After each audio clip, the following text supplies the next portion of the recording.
So I'm Benji, and I work in the Digital Earth Australia part of Geoscience Australia. And yeah, today I'm going to present Geoscience Documentation Made Easy, the open source knowledge hub.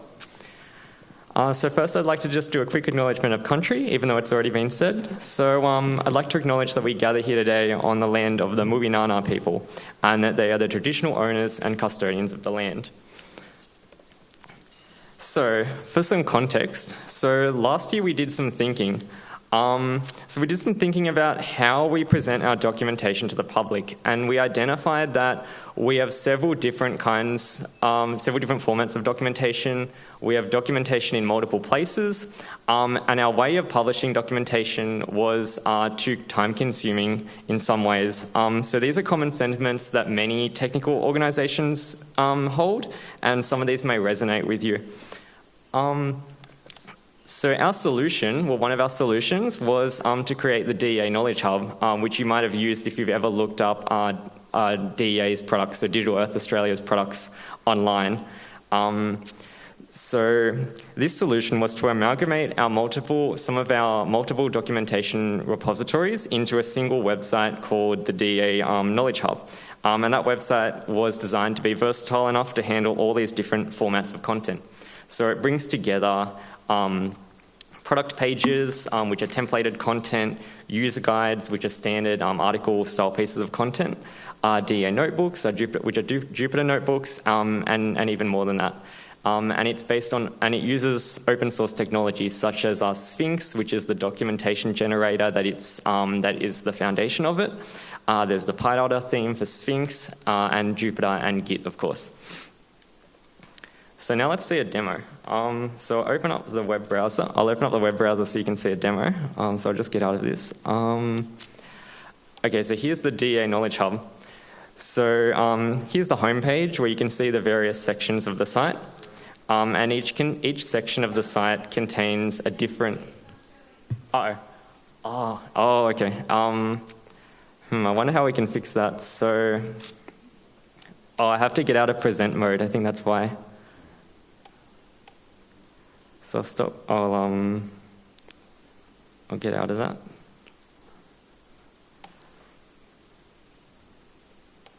So that's still not showing. Okay. How do we present? Actually. Okay. Try unplug and replug in.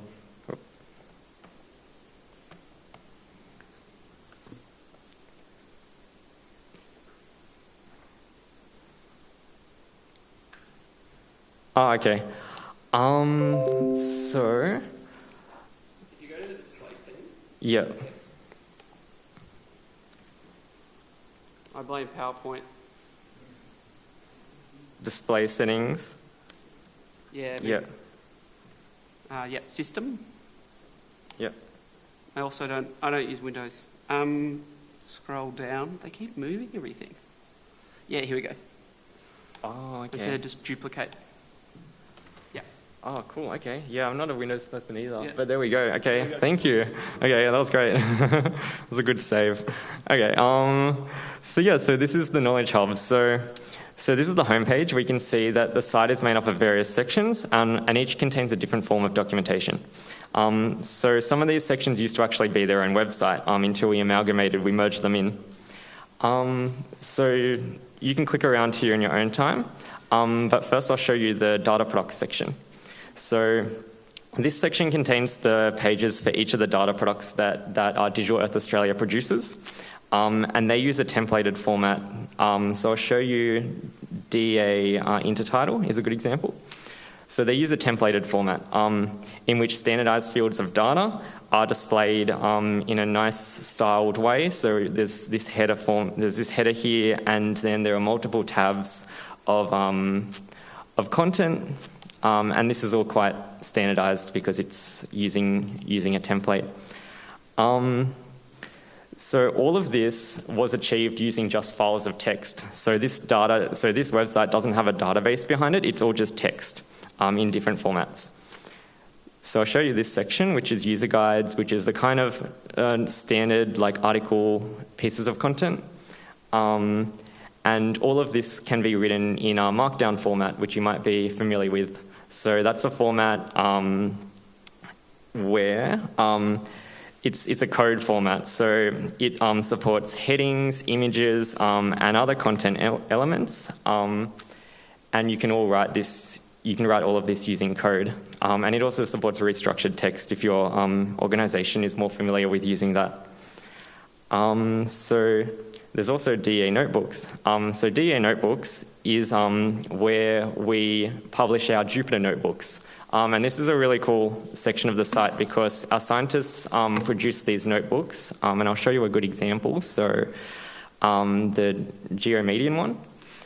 So this is based on a format called Jupyter Notebooks, and a really a killer feature of this website is that we're able to publish these notebooks onto the website in a web format. So rather than requiring people to log into the Jupyter Lab platform and then have the skills to know how to use Jupyter Notebooks, this allows us to publish them so that they can be easily found by the public and they can be searched on Google.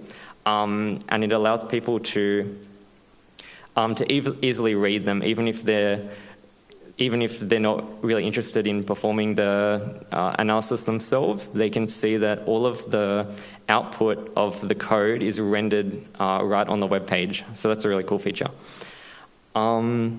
And quickly, I'll show you that we also have the ability to publish strings of code comments within documentation. We can publish that as pages to the site. So this could be useful if your organization produces a Python library. You could decide to do it this way. So I'll show you an example, which is the so this is just Python library documentation. And you can see that this documentation was written within the Python code as a comment. So it's a really good workflow if your developers want to write their documentation within the same code repository that they're working on. So now I'll go back to the PowerPoint.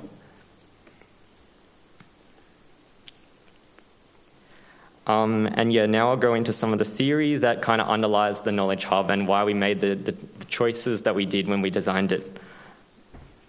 So, so a lot of the content in the where are we? So we're here. So a lot of the content in the Knowledge Hub is written in code formats like Markdown. But it's such a simple format that I kind of hesitate to even call it code because it's really easy. Most people can just pick it up and start using it immediately.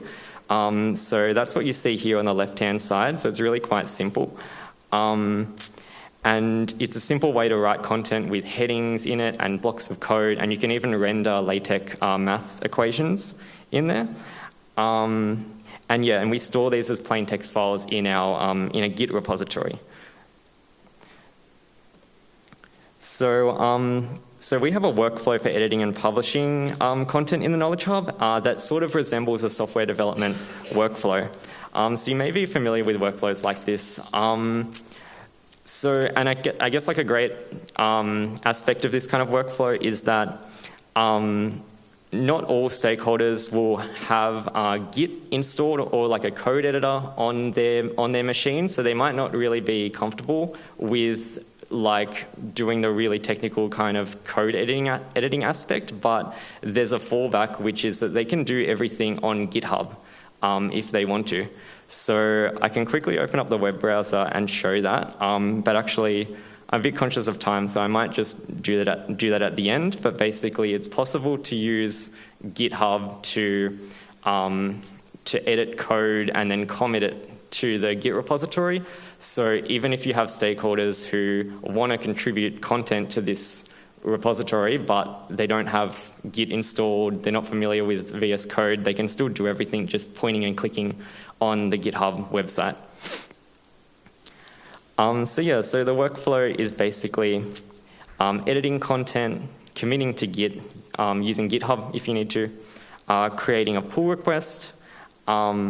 So that's a pull request is the opportunity for people to review your content. So it's sort of like a code review, but it's a content review. And then, yeah, so peer review and pull request, and then merging live finally. So now I'll show you an advanced feature. So this may even change the way that you write documentation. So we use a Sphinx extension called data templates. And we use it to build custom layouts to display YAML data and markdown content in a formatted way. So the product pages I showed you were created using this template. So as you see here, the template is written in this code, which allows the use of conditionals, if else. It allows the use of variables. It's really quite powerful. But then all that gets rendered on a static page, on like a final page of output. And yeah, so basically what goes into this template, we have YAML files that go into it, we have markdown files. So YAML is data, like pieces of, like strings of text that can be anything. They mainly go into the header there. We have markdown files, so every tab is a different markdown file, and then all that goes in and it gets processed and then it gets outputted as a web page. So yeah, there's really kind of no limitations to what you can do with templates. So it might spark your imagination. You might have a really interesting use case that you might want to document using templates, because there's really no limitations. It's very powerful.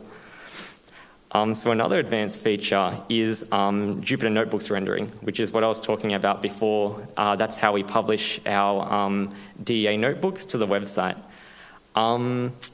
So this is actually it's sort of different to the docs as code approach, and you might prefer to use this, and you might like this even better. So if people in your organization are familiar with creating Jupyter Notebooks within the Jupyter Lab environment, they can decide to write their documentation in that environment, and then they can publish it to the website. So even if they're not really familiar with Markdown, they're not familiar with coding, but they're familiar with the Jupyter Lab environment, they could just decide to do everything this way. And it's really quite a good workflow for people to use, because it allows you to write code that generates, say, like a graph, like a visualization like this one that you see on the screen. That's the output of some Python code.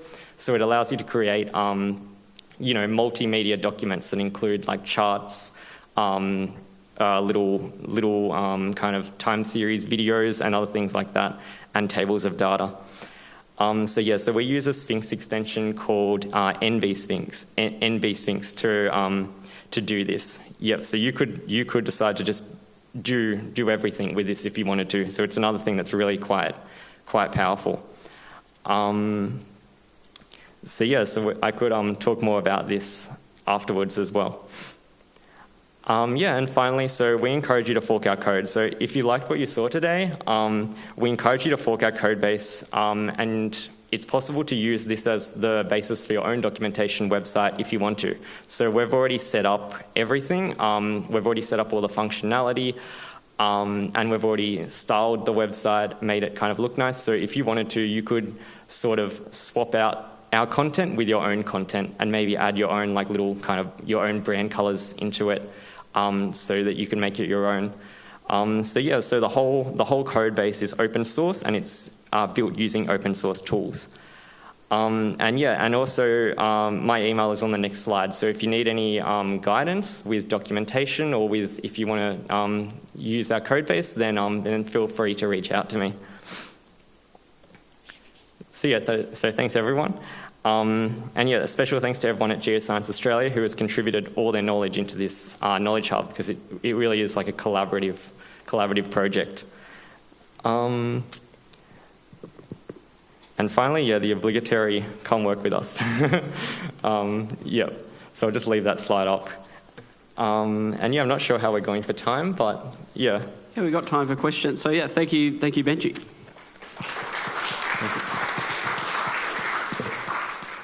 I have a question, but I'll obviously let the audience speak first. This is a bit in the technical weeds, but I noticed those template codes that were used in the Sphinx data template. They look a lot like Ginger template codes. Is it actually Ginger, or is it just very similar looking? Yeah, that's exactly right. It's Ginger 2 templating, and that's a built-in feature of the Sphinx documentation generator that we use. So Sphinx is, like, to get more technical, it's a static website generator.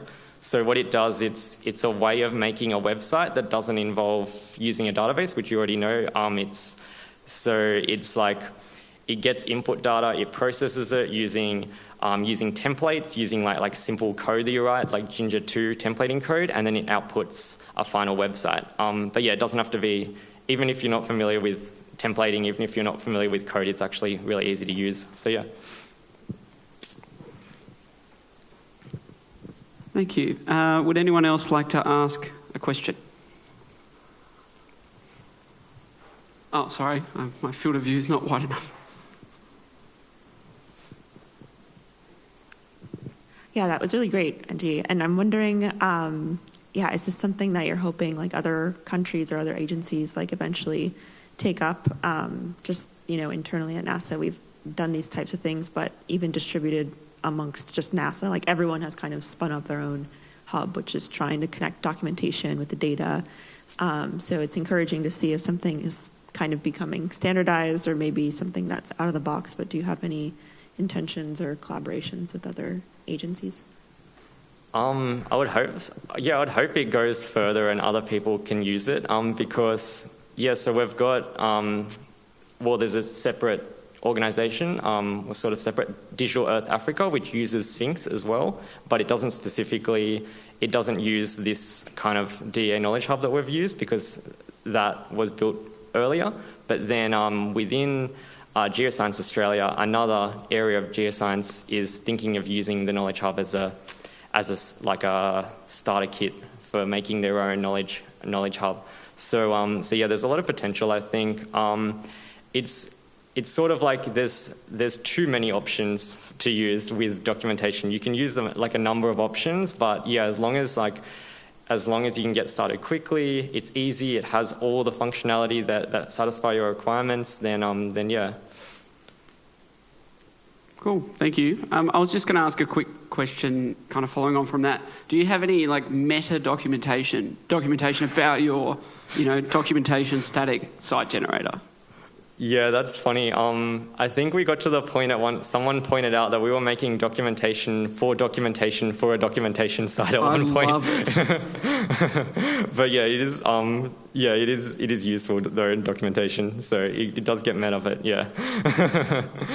Cool, awesome. Well, thanks again, Benji. Thank you.